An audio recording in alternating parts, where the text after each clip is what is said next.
The waters of Wisconsin and the Great Lakes are an integral part of the state's economy. From recreation and tourism to industry and consumption, clean water is essential to our daily lives. Agriculture has a large invested interest in the Wisconsin economy, contributing $88 billion annually. Still, some of the effects of agriculture on our water resources come in the form of nutrient runoff and soil erosion. But farmers understand these issues now more than ever.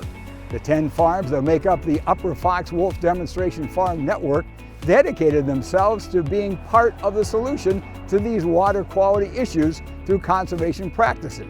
They are not only sustaining their businesses, but also the shared natural resources that make Wisconsin unique.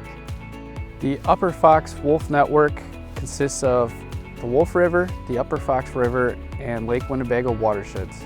The network covers about 6,000 square miles, of which the demonstration farms themselves are scattered throughout. One of the main goals is to showcase and share the effectiveness of conservation practices and innovative ideas to address soil and nutrient loss that degrade water resources. BMPs, or best management practices, are practices that we put in place in farms to help reduce soil and sediment loss from fields. We're looking to reduce the impact on water by having these best practices in place that look at both economic and water quality issues. We had a rain event here that would have been in 2012 towards the end of May after we had crops planted. And we had 6.5 inches of rain, and we were full tillage here yet. After that rain, we had some devastating washouts.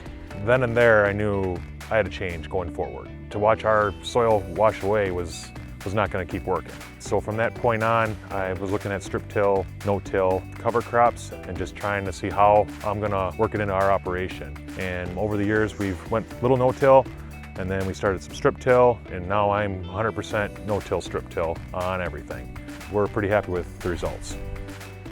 Soil health factors into our operation is a key driver behind everything that we try to do. We try to no-till as much as possible, try to use as many cover crops as we can. We've backed off on the amount of crop inputs that we have to put on. If we have a legume cover crop, for example, we'll typically put less nitrogen out the following year. It also kind of reduces the workload as well, because we're not making all those tillage passes like we used to. I used to farm around 1,100 acres, and it would take 3 weeks to pick stones on that 1,100 acres. So when I went to no-till, didn't have to pick stones for 3 weeks, so I was able to run almost 3 times as more land than the 1,100 acres with the same amount of time. I was able to jump from 1,100 to 3,600 acres of operating in the no-till system. It saved a lot of labor, a lot of fuel costs, a lot of trips across the field. I started out basically using minimum till, and now I'm leaning more going to no-till, trying to put a cover crop on every one of my acres. Soil health is my big thing, and that's why I went to cover crops. I'm trying to build organic matter. We are probably 95–96% pure red clay up here, so soil tilth is a huge issue for us, and we struggled at first getting things into the ground, and when we started implementing cover crops, our soil tilth dramatically increased, our organic matter started to increase, and it just made the whole system work very, very well.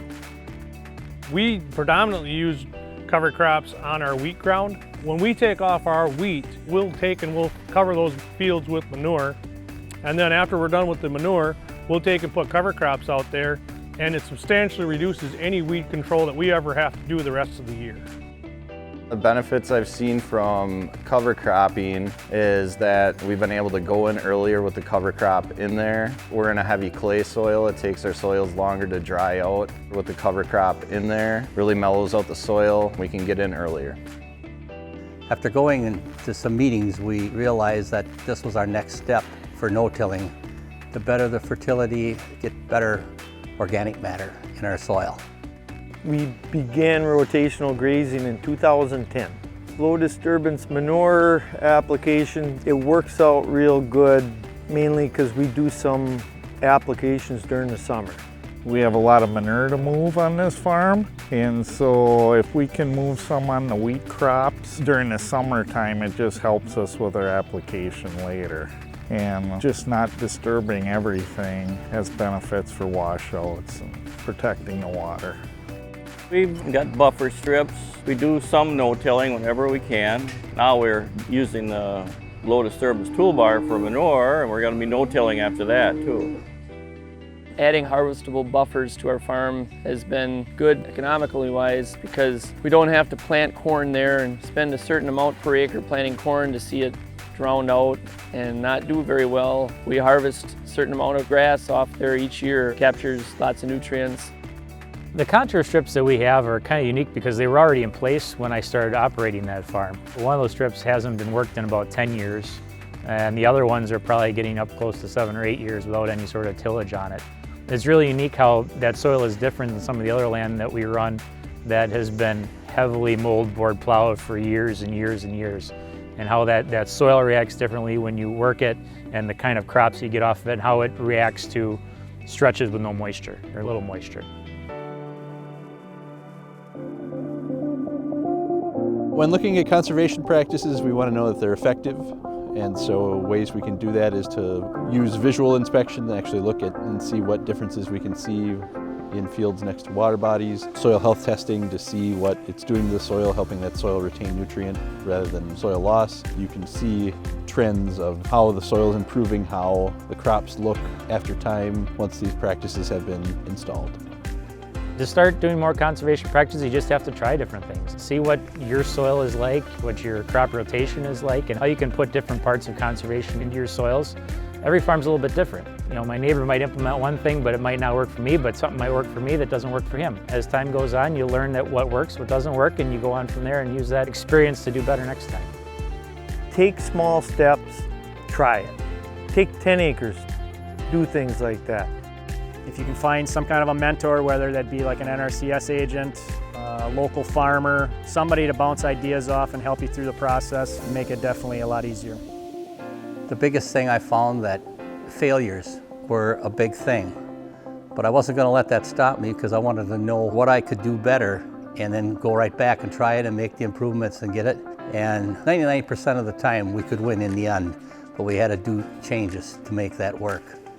My goal in life is before I die, I'm hoping to have better soil health than when I moved here back in 1981. We do not have this land forever. By conservation, we're maintaining our dirt here and actually building soil. I feel that's a very important part of maintaining agriculture. When we think of the fact that we are, as farmers, using the water as much as everybody else, so the quality of our water and quality of waterways is really important to us. It's an investment, but the return on it, as far as building our soil and leaving it better for the future, is the way I look at it. I want to give my kids a chance to farm, whether they want to or not. I want to improve it. I want to make it better for them as they come. Farmers have always been stewards of the land, but as we learn more about the connection between land and water, farmers are being asked to do even more. Thanks go out to the Upper FoxWolfDemo farms, as well as to all farmers who are adopting conservation practices for leading by example and demonstrating how agriculture can have a positive impact on our environment. With the support of project partners, both public and private, the tools available to farmers will continue to grow. As a community, it's up to all of us to work together to keep these resources usable and plentiful for future generations.